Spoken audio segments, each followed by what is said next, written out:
Good morning. This is Enrico Molinaro, Chairman of Mediterranean Perspectives and Secretary General of the Italian Network for the Euro-Mediterranean Dialogue.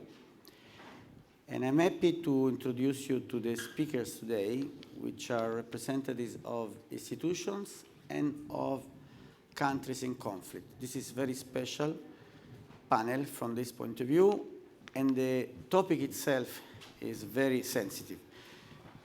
The keywords of the whole discussion will be the fact that in this region, in our Mediterranean region, the speed of the warming of the area is 20% faster than the global average. This is something on which some of you are experts in terms of climate change. But the real strategic line I would like to challenge you in the discussion is the year 2050, to have a vision how to face the fact that water demand is projected to double. So we didn't decide who will speak first. Shaddad, it's okay? You want to start? You're the boss. You tell us who speak first. Okay. So Shaddad Attili, former Minister of Water of the Palestinian Authority and still advisor for this very sensitive topic. If you want to tackle this issue in a way that it's more general vision how to face this emergency in the Mediterranean and in your region, please. Well, thank you and good morning to you all. And let me start by thanking you for inviting us and to be part of this important forum. The Med dialogue is very important. The dialogue itself, whether in a conflicting zone or not, it's keeping dialogue. This is a key issue. And now, as you said, Enrico, the issue of climate change is the issue, whether today or in the future. So we start seeing extreme weather condition everywhere. Just recently, we saw how the flood in Jeddah took all cars and houses. We just witnessed what's happened in Pakistan, and we are witnessing the flood and the drought, overheat happening everywhere. So how the situation will impact our region, the Middle East, especially this is a kind of a conflict zone, especially between us, the Palestinians, and the Israelis. And the question how to address the future while there is a conflict. And why it's important to address this crisis, because whether we like each other or we're not, we are facing the consequences of climate change. We are feeling the same drought, we are feeling the same heat, and we are sharing the same resources in terms of water, in terms of air, in terms of sea. So the challenge, while in a conflict, how to keep dialogue and how to get to some work together toward addressing water, addressing adaptation, mitigation, and all these things. So this is the challenge that we have to face. And this is sometimes I do call to kind of depoliticize conflict in order to be able to address things like how to meet the future water demand, because there is a region, there is a growth population happening, whether there is a conflict or not. And with this growth of population, there is a need for water, there is a need, madam, for food. And of course, you cannot talk about water, food without also talking about energy. While having said all of this, there is some positive element that's happening in our region, and I take example of this recent maritime gas border agreement between Israel and Lebanon. So this is something new happening in the region. There is also this East Med Gas Forum where Israel, Palestine, Jordan, Egypt, Italy, Greece, sitting in a forum. So there is some new component that we have to build in, and this is what encouraged us in such dialogue here in Med, okay, just to figure out ways to continue the dialogue and to continue working together despite all the element of a crisis exist. Thank you, Shaddad. This is also an appeal from someone that knows the problem of its people and the possibility to work together with all the institutions represented here in order to help facing this emergency that is coming up in the future years. So it's something very urgent. And I would like to ask Paolo Conversi, who is representing here the position of the Secretary of State of the OLC, but also an academic, an expert, and a scholar, if it's possible from the point of view of the OLC to encourage this dialogue, this cooperation, given the fact that you showed also from His Holiness the awareness of the importance of water scarcity and how to solve this problem. Please. Thank you. Thank you, Rico. I hope you can hear me. It's water scarcity. Water has a special role among human needs. We all know about it. It is essential for feeding the living beings and for the growth of vegetation, for the agropastoral and industrial sector, as well as for human hygiene and the fight against diseases. However, we know that this precious resource is limited. We risk it becoming scarce, despite it being a renewable resource. This scarcity, as been mentioned, is aggravated by climate change, which is one of the main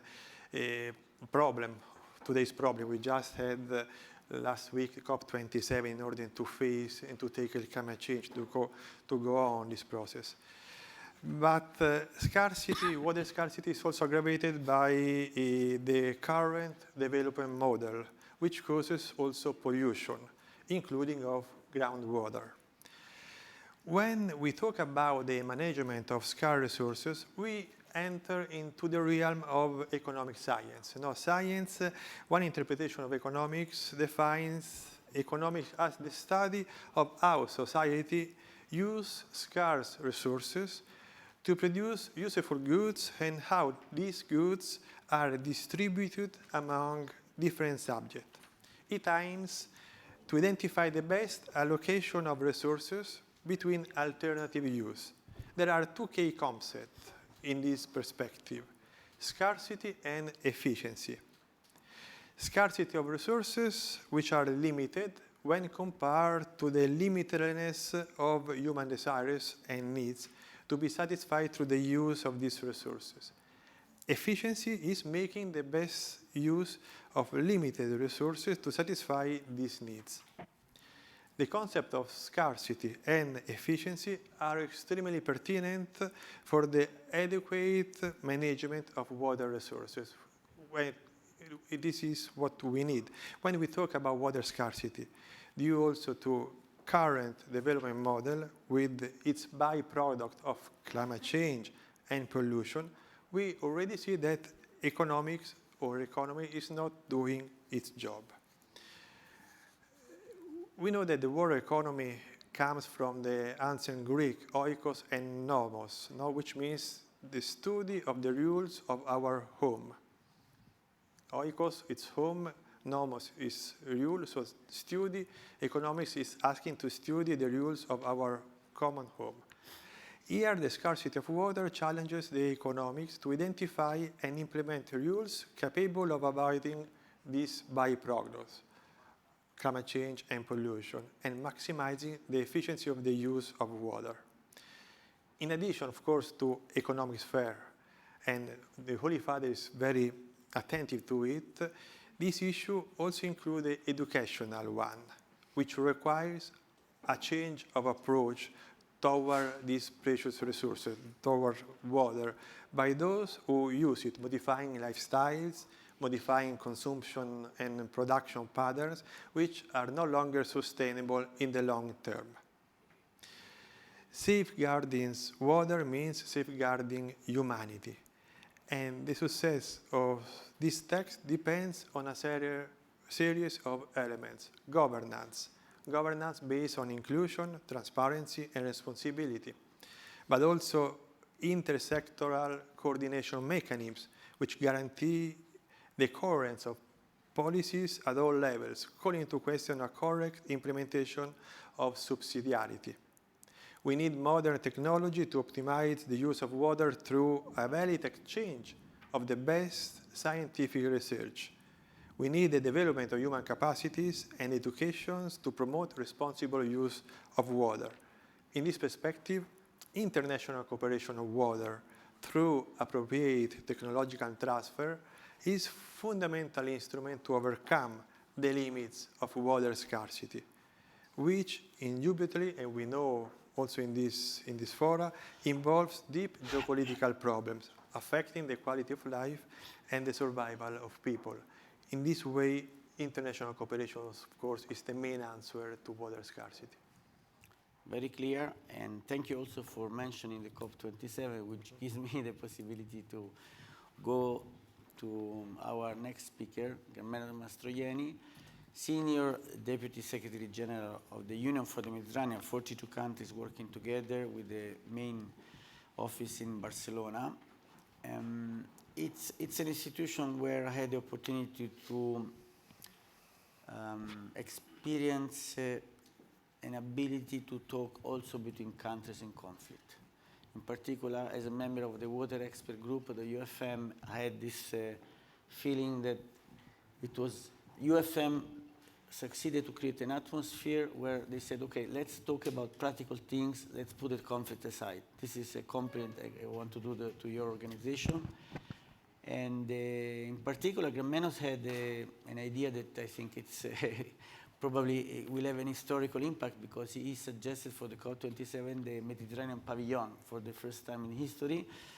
So in general, in terms of climate change, that also, as we said, has an impact on water scarcity, what do you think could be the vision for 2050 and what could be the contribution of UFM?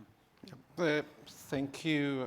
First of all, let me thank the organizers for inviting me here. And it's not the usual ceremonial. It's actually, we are the only international organization that has a regional mandate, and having the opportunity to interact here with absolutely key players of the whole problem is a privilege and an opportunity for me. I need to piece together some different pieces of the puzzle, starting with something which is very, very general. That is, we now know that a functional environment is structurally a driver for peace, whereas a dysfunctional ecosystem service mechanism is generally an accelerator of conflicts. We can start from there. There is another aspect that we need to understand. That is a certain anthropocentric illusion. When we think about water as a resource, but also as a mediator of stability, generally we think about ourselves. That is, we think about water that is going to be scarce for washing my hands, for agriculture, etc. But since we really have not much time and not enough resources, we have to go and try to pick what is the field of intervention that kickstarts the best cycle of co-benefits. And then we have to forget a little bit about ourselves. This is our technical approach, but I think it's worth sharing. Before serving directly ourselves, our industries, our fields, our hygienic needs, water is the key element for the functionality of ecosystem services. What does it mean practically?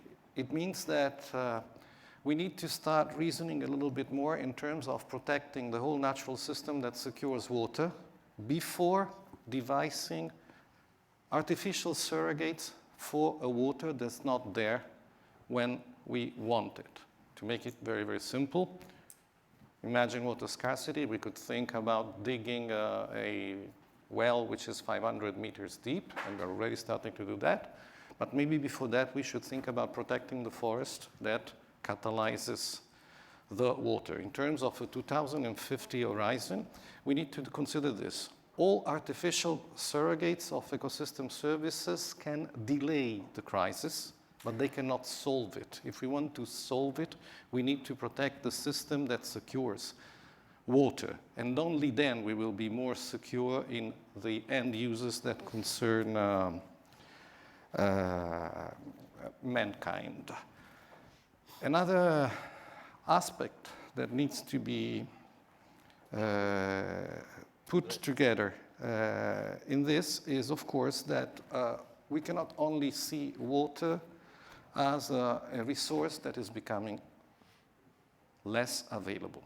This is also technically a mistake in perspective. When you read the media, all the impacts of climate change are normally described in terms of vanishing resources, but that is not the problem. The real problem is not that we have less water. The problem is that the water cycle is disrupted and unpredictable. Once nature behaves in an unpredictable way, you cannot organize human society on top of that. We think we are technological, again, that we can surrogate ecosystem services, but we can't.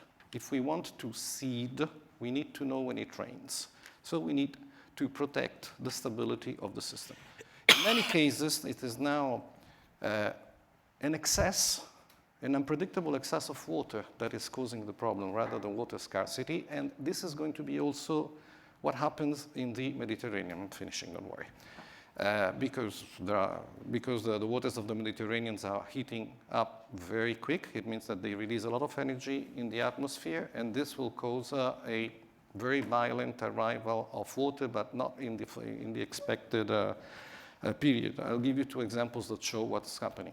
For instance, the largest area in which environmental degradation is causing destabilization now is the desertification area of the Sahel. It is not desertifying for lack of water. It is desertifying because the same quantity of rainfall is falling in a shorter period of time and washes away the layer of nutrients. So something like that is going to happen. We need to prepare, not according to this simple idea that there will be water scarcity, although there will be, but we need to prepare to manage a water that will not be there in the expected quantities when we want it. Very clear.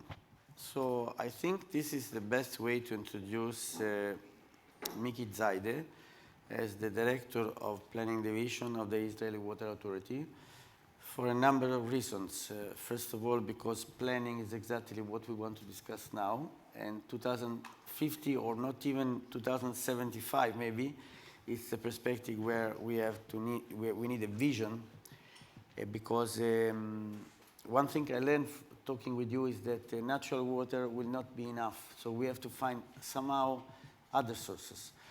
And I would like to also to mention the fact that experts like you have the ability to follow the needs of the region and your own people more in the long term. Why? Because politicians have sometimes, because of electoral reason, a short-term approach, while the experts that stay in the office, they have the ability to see somehow a little bit further.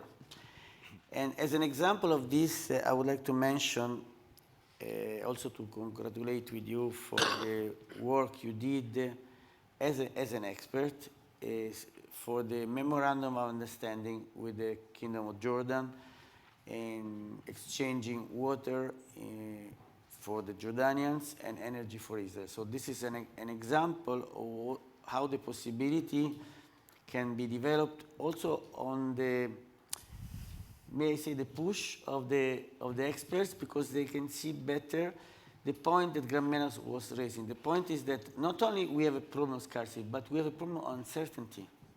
Please. First of all, thank you very much for hosting me and letting me to share with you the Israeli experience. One of the things that are very good now in Israel, that part of the long-term vision, you said 2050, 2075, we are implementing actually nowadays. You saw that, as Shaddad said, with the gas agreement with Lebanon and the exchange water and electricity with Jordan. So we can see where the Mediterranean area is going. Areas that has more land will contribute more of renewable energies, and areas that has more water can help other countries with less water, and this is the future. Because I'm a planner, some of the data that we have on the table right now.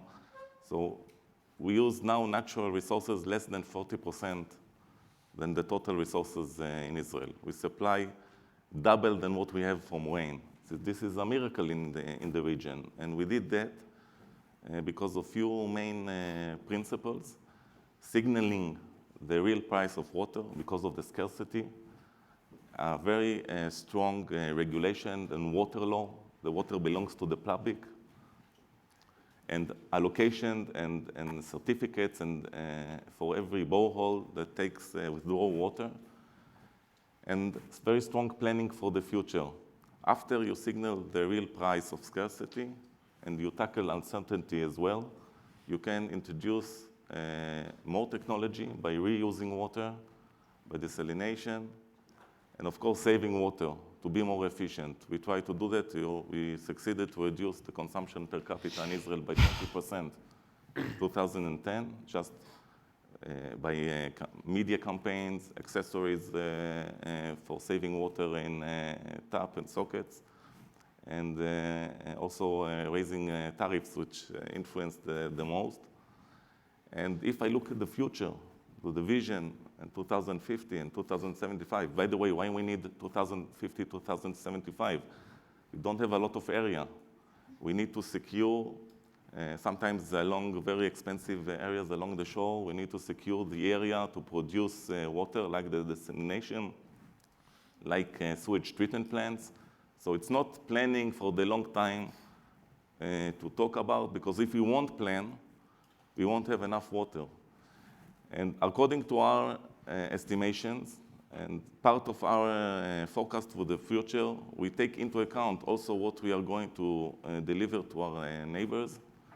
We are going to have less than 25% relying on natural resources. Most of the water in the region will be produced artificially. Reuse of effluent and desalination, and that goes on to the future. And this is how I see the cooperation together. Another thing I want to emphasize is the differentiate we do with our neighbors between water issues and the conflict. This is something that proved itself till now, and we are going to continue with that in the future as well. And I think this is the basis of the solution and the cooperation between the people, and I hope it will continue in the future. Thank you. Yes, this is the framework. This is the context in which now we like to invite Yotsana Puri. I call you Joe because you are Joe's great. a very nice friend. Associate Vice President for Strategy and Knowledge Department of IFAD, which is one of the 3 UN organizations in Rome, based in Rome, focused on food and nutrition. I know what you do because we had the opportunity to talk, and we had also a panel with you about the idea of identity cuisine. It's our idea to go back to our grandmother's balanced and healthy nutrition. But is it possible for an institution like IFAD to help this cooperation that is emerging, this need of cooperation from the UN institution? Please. Thank you so much, Rico, and thank you very much for having me here. Such a privilege to be part of such a distinguished panel. So let me start from the question that you posed. Is it possible to engage in a space which is clearly a transboundary problem, which clearly requires dialogue, and which clearly requires collaboration, cooperation, and conversation? So let me go back to the genesis of the United Nations, because IFAD is essentially a UN organization, right? So as a UN organization, our first duty and our first job is to provide that platform where countries and member states can really come together, and while recognizing that, yes, there are international or country-wide differences, really provide the platform for dialogue, for conversation. I think water is that quintessential problem. It's transboundary, and it does, as one of the speakers already said, there are what we are witnessing across the world today, water wars, that the scarcity of water is leading to conflict. And we've got to recognize that. So in our own work, we are recognizing that, yes, with climate change, with the patterns that we are seeing now, but also the uncertainty that we are predicting, where actually there's known unknowns and there are unknown unknowns. And that's an important part of recognizing what uncertainty means. Right? We know that there are some things that we don't know anything about, but there are unknown unknowns. There are parts of this that we completely do not incorporate into even the planning and the risk profiles that we do for countries and for transboundary problems. And unfortunately, water and climate change are interlinked and does represent that unknown space. So just with respect to water, we know that if we stick to the 2-degree, and I'm coming back from COP as well. I spent 2 weeks there, and I saw the Mediterranean Pavilion. Congratulations.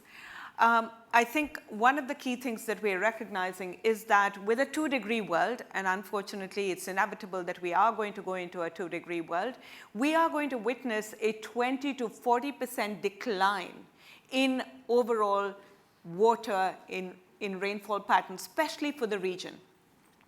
If we go to a 4-degree world, that decline is going to be even more. I'll pick that up, don't worry. Thank you. So I think it's really important that, as my esteemed colleague from the Holy See as well said, we've got to recognize 2 things. Of course, scarcity and efficiency. But might I add to that, gentlemen, a 3rd aspect, which is equity. And unfortunately, the impact of water scarcity and the waste that we see with respect to water usage and the uncertainty that we are predicting with water, especially in the Arab region, especially in the MENA region, is going to lie with the people that are most vulnerable. So IFAD, the International Fund for Agricultural Development, works with small-scale producers. These are agricultural producers who essentially work on 2 to 3 hectares of land. 80% of the food that is produced in the region is produced by small-scale producers. These are the people that are going to be most affected and are currently most affected by the loss that we see. 80% of the water actually in the region is used inefficiently. So the efficiency point is well taken. But we also know that with a 6% of the world's population in the region, actually the region has only 2% of the overall water supply. Yeah? So clearly there's a distribution problem as well. And as we start to think about, well, what are the solutions? I want to divide this up into 2 parts. One is the demand side. I'm an economist by training. So one is the demand side, right? You've got to start to think about managing demand. You've got to start to think about efficiency. You've got to start to think about water loss. And unfortunately, the amount of the transmission and distribution losses that we see that do not reach their end use is almost 60 to 70%. That's huge. And then on the other side, we've got to think about supply. So demand and supply. If we wanted to think of a paradigm in a transboundary area or a context, the other side is supply. And clearly there, we've got to think about technologies. We've got to think about reducing loss. But we've also got to think about new ways of creating, of using water. And here we are thinking about diversified food production. We are thinking about, well, what is the right kind of crop that should be produced given that we are predicting losses in water and reduction in rainfall? And here IFAD is working with almost all of the governments. I was in Jordan, I was in Lebanon, I was in Egypt. We are working with Tunisia, we're working Palestine and Israel, and we are working with all of the countries in the region to then figure out as to what at the country level, but also at the international level, we can do not just in terms of dialogue, but also in terms of specific solutions that can help to restore land, that can help to build better solutions and still build that dialogue that we are clearly keen for us all to see. Thanks very much, Rico.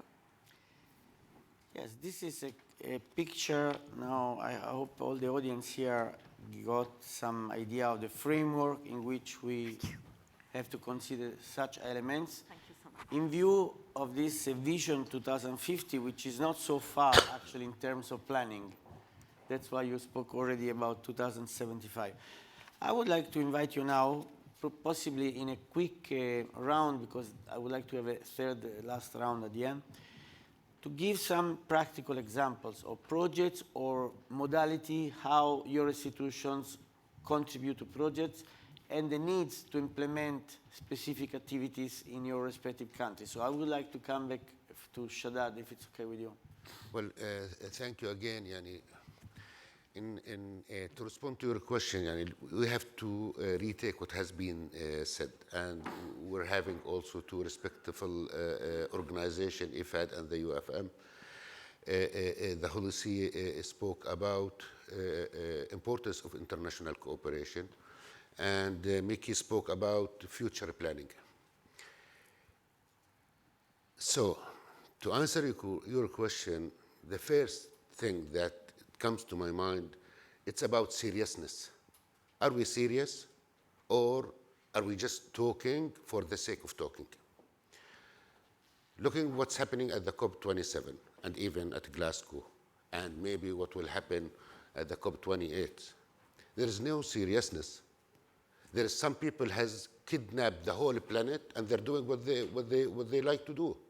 And this is why, Madam, you said, okay, we're heading toward the 2 degrees.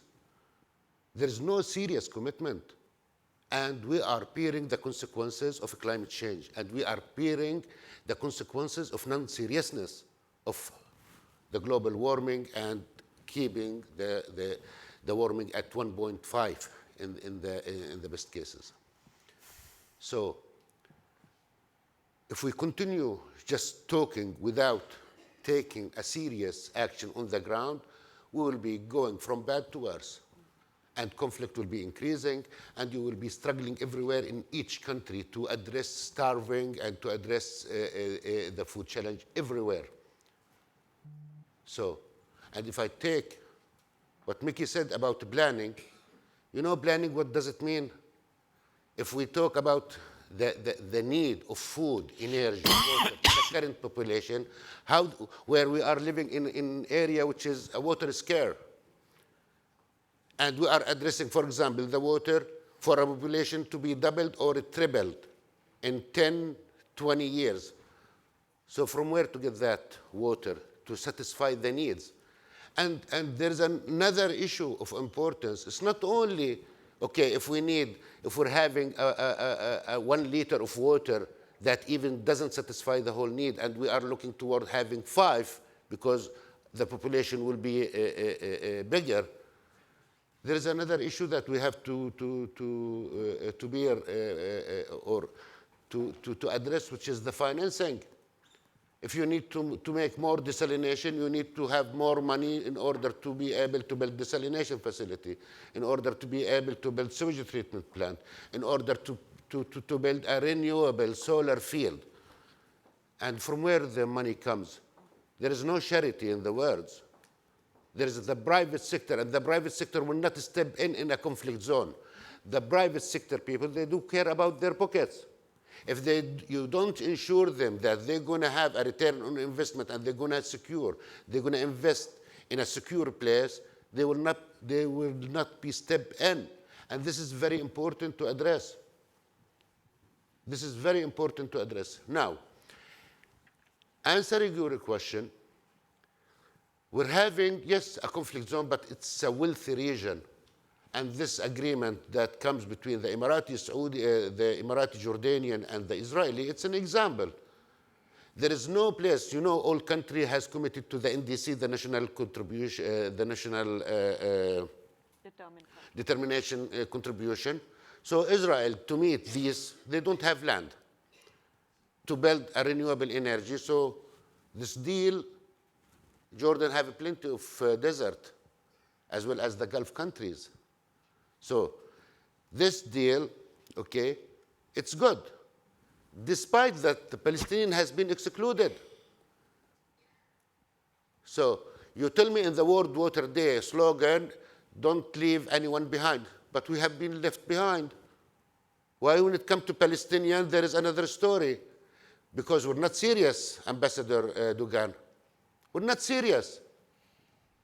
You shouldn't leave anyone behind, and this is have to include, because we would like to, we are a human being, we are drinking water, we would like to have some security on water, we would like to have some energy, we would like to have some food.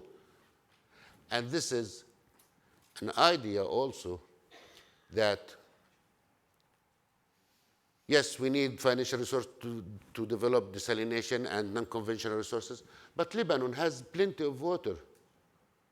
Why not Lebanon cannot supply water to our people in Gaza? Because there is a conflict, there is Israel in between. You see, okay, we will leave Israel and we will go with ship, taking water from Lebanon, travel to Cyprus and coming back to Gaza. But we have to start thinking differently. We have to start thinking differently. As this water energy nexus agreement, there is, so Jordan give you energy, you give Jordan water. Lebanon has plenty of water. But Lebanon, they cannot even think to address and to fix its internal problem. This is why the international community has to step in and help the parties. Why? How? Why people see in gas, it's very important because gas brings money. So because the money, so people start talking about win-win, and then you see Israel signing deal with Lebanon. Why? Because there is international mediator step in, like the European and the American. Because they see gas, they see money with gas. Why people, they don't see humanity with water? And we are saying water is a basic fundamental human right. Unless we link water with money, then there's the international intervention to strike a deal on water. No, we can't do this. Because, madam, without addressing water for Israel, for Jordan, for Palestine, for Lebanon, there is the other 16 SDGs, no one will reach the target if water is not fixed. In conclusion, we have to start thinking differently, okay? And we have to be serious, okay? And third, we have to create this environment that enable investment and this environment that enable, despite conflict, cooperation, like the gas. Lebanon, they don't speak to Israel, but they were able to sign a deal, okay? And the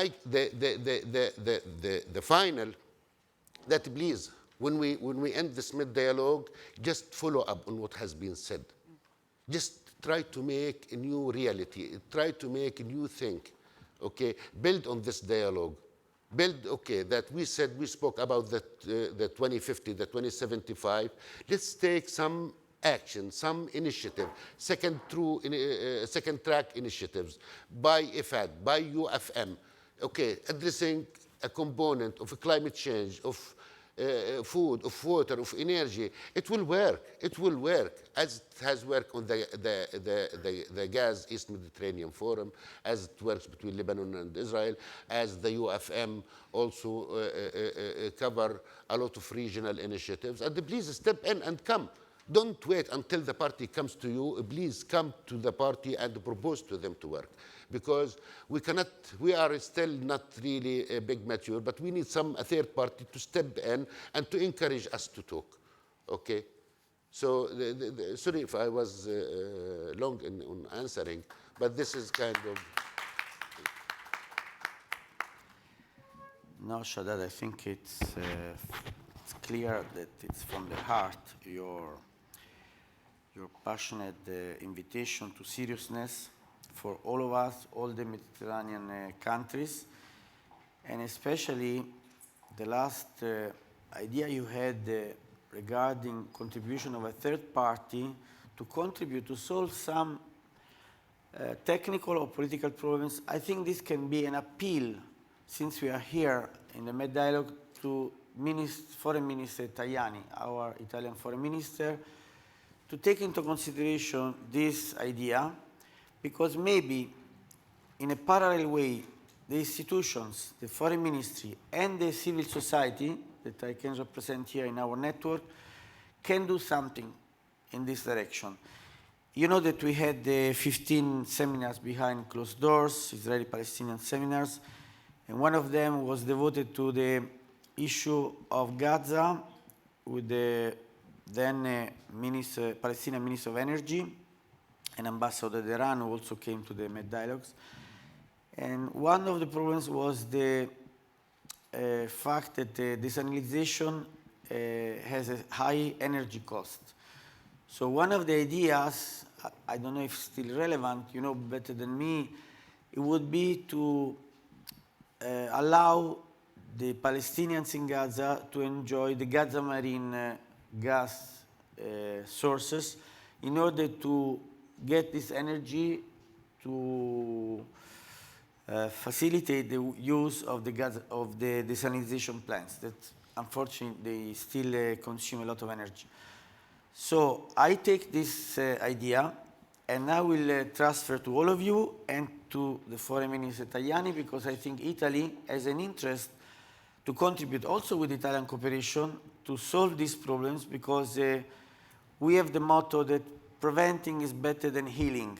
And we have enough of conflict in our region and in Europe, unfortunately, to add new ones. So thank you for your very passionate appeal. We go back to this Holy See that I think also, you want to talk now? Okay, because as you prefer, there is no order. Okay. I'm just following what I wrote, what I saw here. But if you want to answer immediately, please, go on. Okay. I want to share with you the implementation of the vision that we do nowadays to show you that we don't just sit in dialogue sessions. We work in the field, and we incorporate already the climate change into the project that you can see in Israel nowadays. Just, you know, the Sea of Galilee. It used to be the main source of water, and we pump the water from the Sea of Galilee all the way to the south of Israel because there's no water in the south of Israel. Next year, it's going to be the first year, because our calculation on climate change, that we diverse the direction of flow from the center of Israel to the Sea of Galilee.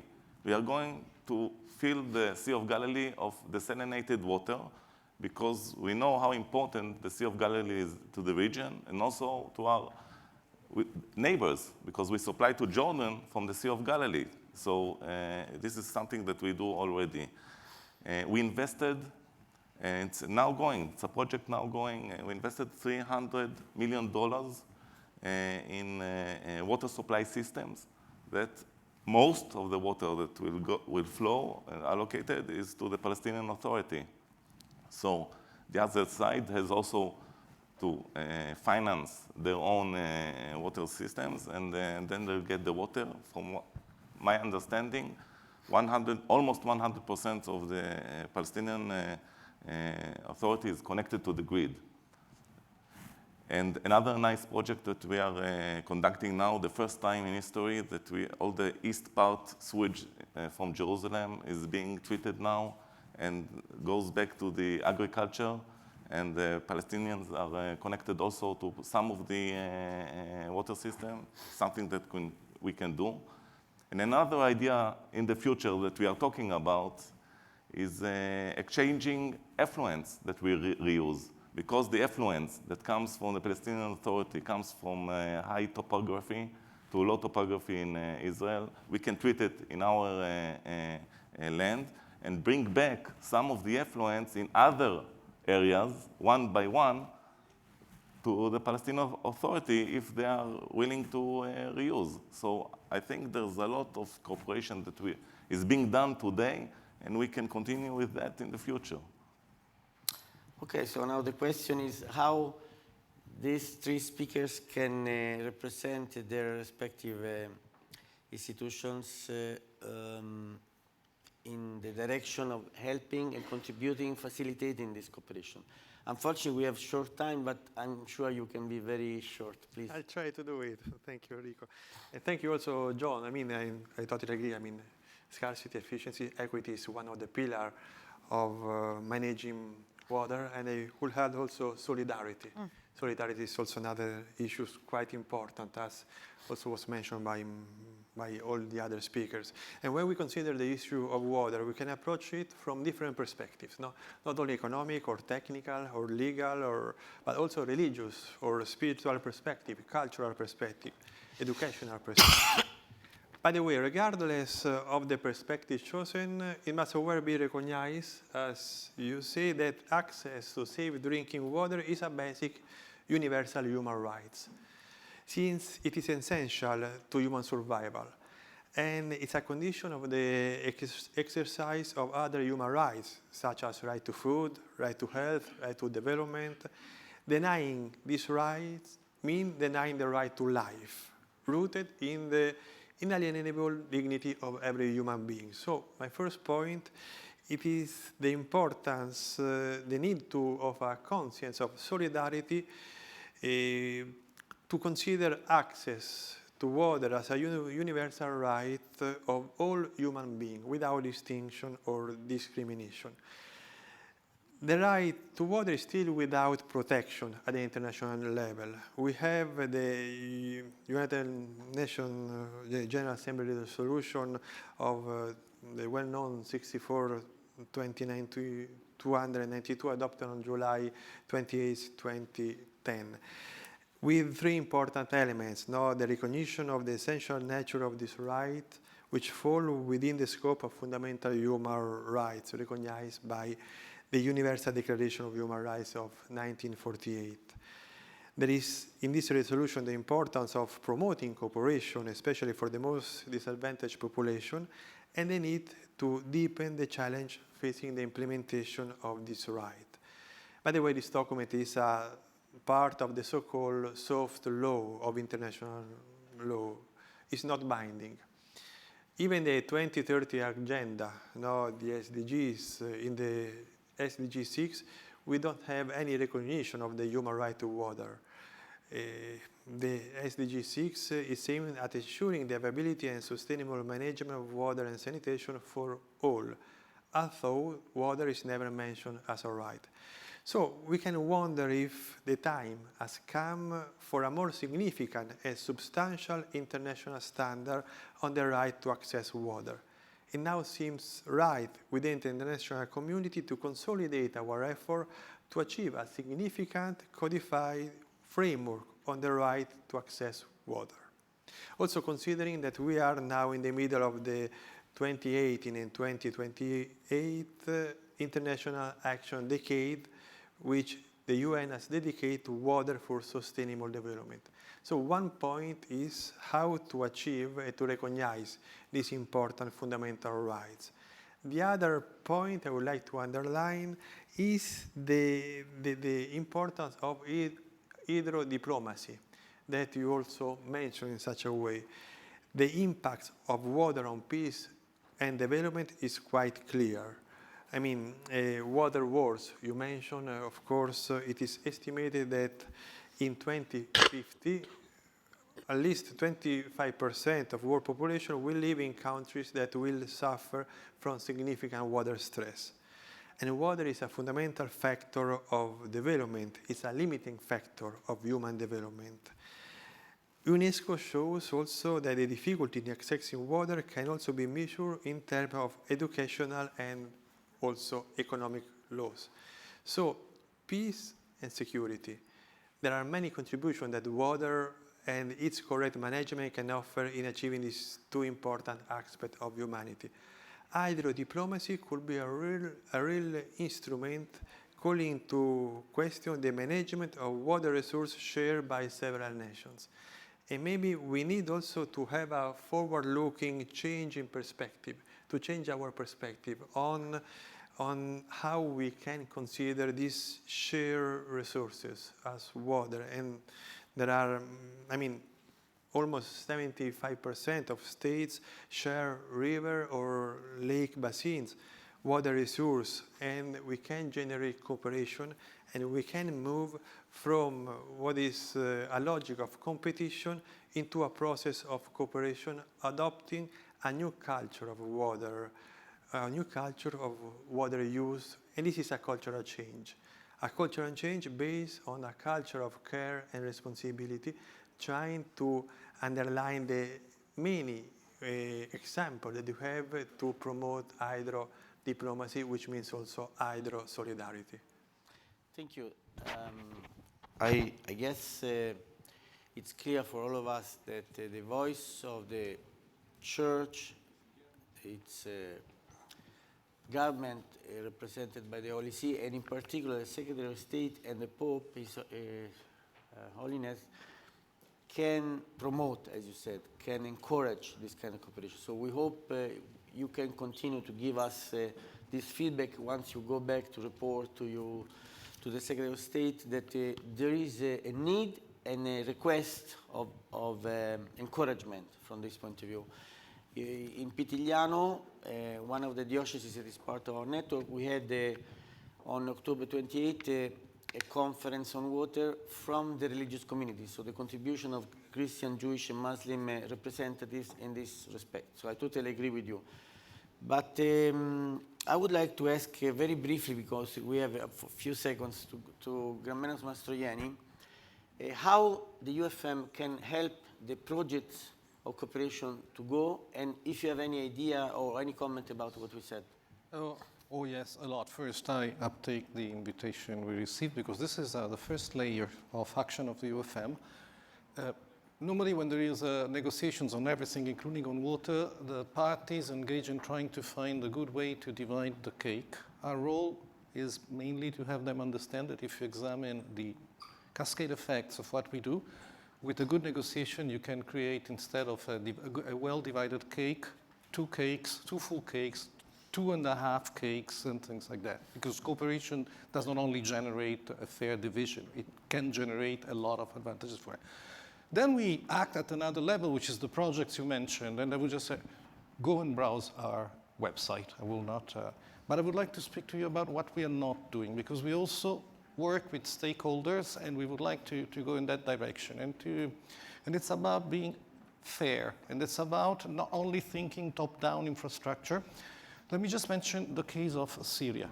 Syria's war crisis has its own historical and political reason, but it was accelerated by climate change. You read it everywhere, 4 years of drought. It was not only 4 years of drought. It was also the fact that the traditional Syrian farm, which is a family farm, doesn't produce much money, but is very resilient because it has a lot of activities. There are olives, goats, orchards, and things like that.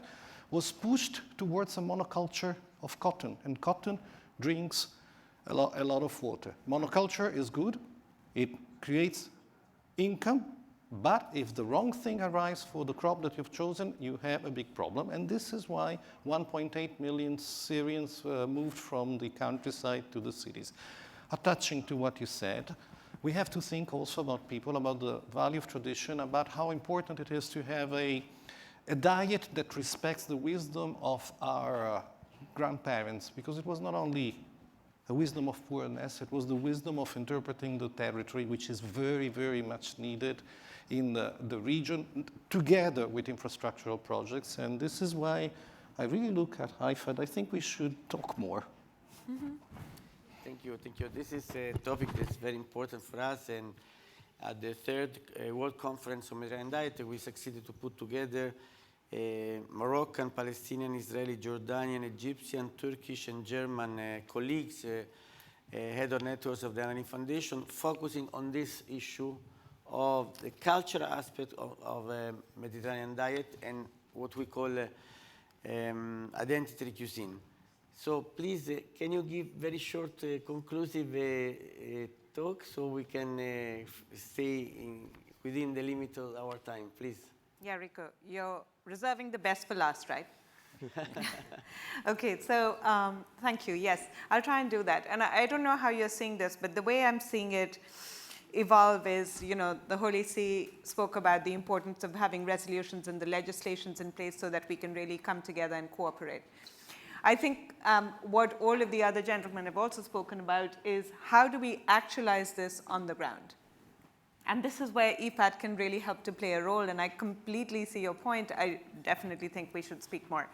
So, for example, currently in the countries in the region, we've got approximately $600 million supporting water currently ongoing. So this is not the entire amount of our investment. We've got $600 million just from EFAD, and that leads to greater co-financing from others, and you spoke about the private sector and bringing them in, but just focused on water, infrastructure, use, management, and supply in the region, ongoing and devoted to the consequences of water as well as the effects that affect water supply. So I do think that because I have just a minute, I'm going to talk about IFAD's role here. IFAD is a UN organization, but we are also what's called an international financing institution, which means that we support governments by investing on the ground. And we don't just provide concessional loans, we don't just provide grants, but we also help to de-risk investments. So whether we are talking about setting up low-emission, climate-resilient infrastructure, or we are talking about assembling finance. We work also, say, with climate and environment organizations which are international, like the Green Climate Fund, with the Global Environment Facility, with the Adaptation Fund, as well as bring together private sector actors. And so we help to assemble finance in different kinds. So there is grant money that comes in, but there's also de-risking resources that come in so that we can make it useful for the private sector to come in and really take forward water-related investments. So we invest in what are called water use associations that are working at the community level, whether that's in Israel, whether that's in Palestine, whether that's in Tunisia, whether that's in Egypt, right? So water use associations. We also work with ICT4D, which is Internet and Communication Technologies for Development, which help us to modulate and moderate the amount of water that is required, but also predict water scarcity. High-resolution technologies can help us, as well as precision agriculture, can really help us to modulate the amount of water that is used, rather than flooding fields. We also work with bringing in new lands, so reclaiming lands that have earlier been desertified. And that is, the Great Green Wall was mentioned, the Sahel region was mentioned, but one of the lessons that we're taking away is that there is increasing desertification that we are witnessing in the world. How can we stop that, and how can we bring new lands that have been desertified into rangeland management? And then last but not least, I just quickly want to say that I think in this context, the fact that we are going to see a reduction in water supply from 1,000 cubic meters to 600 cubic meters per capita means this problem is very urgent and we need action. Thank you. Thank you, thank you. And as I said, we hope Italy will have a role in this respect. We already launched the idea of a Center for Innovation, Higher Education, and Science Diplomacy on Sustainability in the last years with all the leaders of the Euromed institutions. So we want to deliver this message through probably Ambassador Massolo, the message that Italy can have a role to cooperate in this respect for giving solutions to the region. Thank you.